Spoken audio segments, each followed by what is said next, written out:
बिस्मिल्लाहिर्रहमानिर्रहीम। प्यारे बच्चों, अस्सलाम वालेकुम।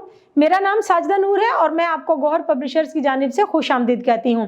हमारा मोटो है redefining the geography of education through digital resources for conceptual learning. आज के इस वीडियो लेक्चर में गौहर निदाए उर्दू जमात चाहरुम के सबक नंबर 6 शाही किला शुरू करेंगे। तो आइए चलते हैं अपने सबक की जानिब। प्यारे बच्चों, सफ़ा नंबर 36 पर हमारा सबक है शाही किला। पहले मुझे आप ये बताएं, आपके इलाके की किसी मशहूर इमारत का नाम। हमारे इलाके की मशहूर इमारत है बादशाही मस्जिद। शाही किला कहाँ वाक़या है? शाही किला लाहौर में वाक़या है, जो बादशाही मस्जिद के बिल्कुल सामने बना है। तो प्यारे बच्चों, सफ़ा नंबर 37 पर हम अपना सबक शुरू करते हैं। सबसे पहले खास अल्फाज दोहराना मत भूलिएगा, दुरुस्त लफ्ज़ के साथ। नौलखा, नेमत, काशीकारी, संगे मरमर, शश पहलू, शेष महल। तो प्यारे बच्चों, आइए अपनी रीडिंग शुरू करते हैं। पाकिस्तान एक ऐसा खुश नसीब मुल्क है जिसको अल्लाह ताला ने हर तरह की नेमत से नवाजा है, हर तरह की नेमत अता फरमाई है, हर तरह के वसाइल अता फरमाए हैं।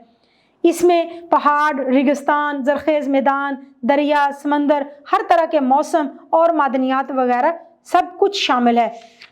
एक और ख़ास बात यह है कि हमारे मुल्क में बहुत सी ऐसी तारीख़ी इमारत मौजूद हैं जो हमें मुख्तलिफ़ तारीख़ी अदवार, दौर की जमा है और वाक़यात की याद दिलाती हैं। इन इमारत को देखने के लिए दुनिया भर से सयाह आते हैं, सैर करने वाले लोग आते हैं। ये तारीख़ी इमारतें पूरी दुनिया में अपनी मिसाल आप हैं।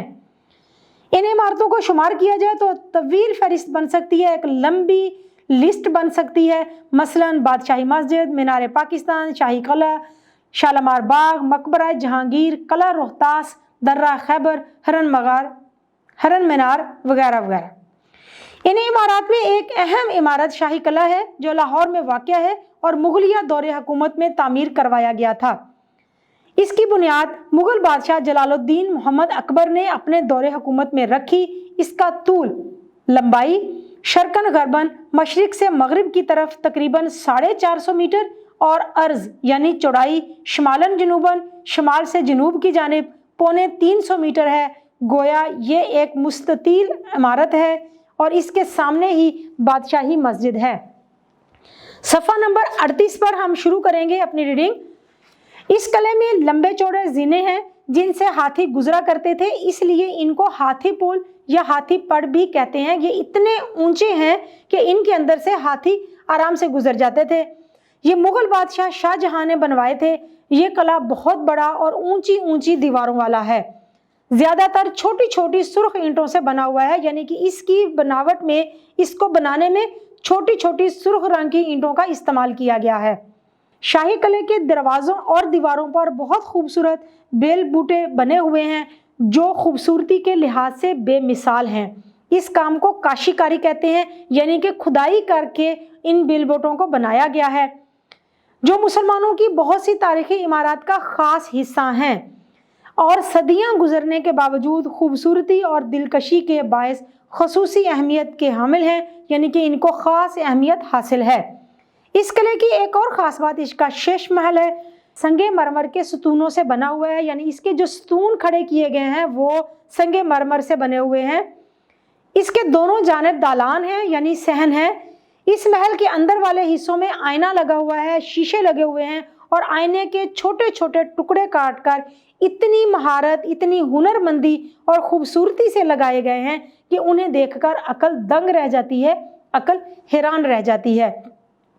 इन आइनों में मुख्तलिफ रंग इस्तेमाल करके खूबसूरत परिंदे और बेल बूटे बनाए गए हैं। शेष महल के साथ वाले कमरे शश पहलू कहलाते हैं। इन कमरों को ठंडा करने का निज़ाम भी बड़ा अजीब है। इनके बाहर कटहरों के करीब 3 फव्वारे थे। झरोकों से आने वाली हवा, यानी कि खिड़कियां जो बनी हुई हैं वहां से आने वाली हवा जब इन फव्वारों के पानी से टकराती तो नहायत ठंडी और खुशगवार हो जाती। इस महल का एक और ख़ास कमरा है जो मशरकी समत में है। इस कमरे में रंगीन शीशों की भरमार है। हर पहलू चमचम करता नजर आता है, हर पहलू चमकता हुआ नजर आता है। ایک شخص بھی اندر کھڑا ہو تو ایسا لگتا ہے کہ لوگوں کی کثیر تعداد یعنی کہ بہت بڑی تعداد میں لوگ وہاں پر موجود ہیں۔ یہ سب اس کمرے میں لگے بے شمار آئینوں کا کمال ہے، بے شمار آئینوں کی وجہ سے ہے کہ ان میں بننے والے عکس سینکڑوں کی تعداد میں نظر آتے ہیں۔ مغلیہ دور میں شاہی قلعے کے سامنے سے دریائے راوی گزرتا تھا۔ اس دریا کے پرکشش خوبصورت نظاروں کے لیے جھروکے بنائے گئے تھے، کھڑکیاں بڑی بڑی بنائی گئی تھی، دیکھنے کے لیے جگہ بنائی گئی تھی جن پر سنگ مرمر سے بنائی گئی جالیاں لگی ہوئی تھی۔ ان جالیوں کے ڈیزائن اپنی مثال آپ ہیں۔ نولکھا اس قلعے کا ایک اہم حصہ ہے۔ عمارت کے اس حصے کی چھت پر اتنی نفاست، خوبصورتی کے ساتھ کام کیا گیا ہے کہ اس کی مثال کسی اور جگہ نہیں ملتی۔ یہاں تک کہ مغلوں کی اپنی بنائی ہوئی دیگر عمارات میں بھی ایسا کام نظر نہیں آتا۔ یہ اپنی مثال آپ ہیں۔ اس کے چھت کے کنگرے یعنی کہ کنارے بہت خوبصورت ہیں۔ یہ سنگ مرمر اور سنگ موسیٰ سے بنائی گئی ہیں۔ یہ مختلف پتھروں کے نام ہیں اور اس میں نگینے اور قیمتی پتھر جڑے ہوئے تھے، لگے ہوئے تھے۔ یہاں پچی کاری کا کام بہت حد تک موجود ہے۔ پیارے بچوں، صفحہ نمبر 39 پر ہم پیراگراف شروع کریں گے۔ مغل بادشاہوں نے عمارات بنانے پر خصوصی توجہ دی اور ہر عمارت میں حوض، فوارے اور سرخ اینٹوں کا خاص خیال رکھا۔ حوض کہتے ہیں تالابوں کو۔ قلعے میں شاہ برج اور نولکھا کے درمیانی راستے میں خوبصورتی کے ساتھ اینٹوں کو چٹائی کی شکل میں چنا گیا ہے۔ ٹھنڈے اور گرم پانی کے تالاب الگ الگ ہیں۔ نہانے کے لیے حمام بھی اس عمارت میں موجود ہیں۔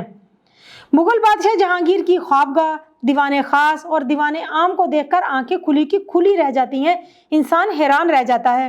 قلعے کے حصے کشادہ یعنی کھلے، دلکش، دل کو اچھا لگنے والے، بلند اور خوبصورت ہیں، جنہیں دیکھ کر مغل بادشاہوں کی فن تعمیر میں دلچسپی اور ان کے شوق کی داد دینے کو جی چاہتا ہے، ان کے شوق کی تعریف کرنے کو جی چاہتا ہے۔ یہ عمارتیں ہماری تہذیب و ثقافت کا اہم حصہ اور خزانہ ہیں۔ مغلوں کی حکومت کے بعد ان کا ویسا خیال نہیں رکھا گیا جیسا اس دور میں رکھا جاتا تھا۔ انگریزوں کی حکومت کے دوران ان کو بہت نقصان پہنچایا گیا۔ ہمارا فرض ہے کہ ان قیمتی اثاثوں، جن میں مسلمانوں اور غیر مسلموں کی تاریخی عمارات شامل ہیں، کا خاص خیال رکھیں۔ جب وہاں جائیں تو گندگی نہ پھیلائیں، کیونکہ یہ پاکستان کی پہچان اور ہمارے آباء و اجداد کی یادگار نشانیاں ہیں۔ پیارے بچوں، امید ہے کہ آپ کو آج کا یہ سبق بہت اچھی طرح سے سمجھ آ گیا ہوگا۔ متن کو دوبارہ سے صحیح تلفظ کے ساتھ دہرائیے گا تاکہ آپ کے پڑھنے میں روانی آ سکے۔ انشاءاللہ اگلی ویڈیو میں اگلے لیکچر کے ساتھ پھر ملیں گے۔ اپنا بہت سا خیال رکھیے گا۔ اللہ حافظ۔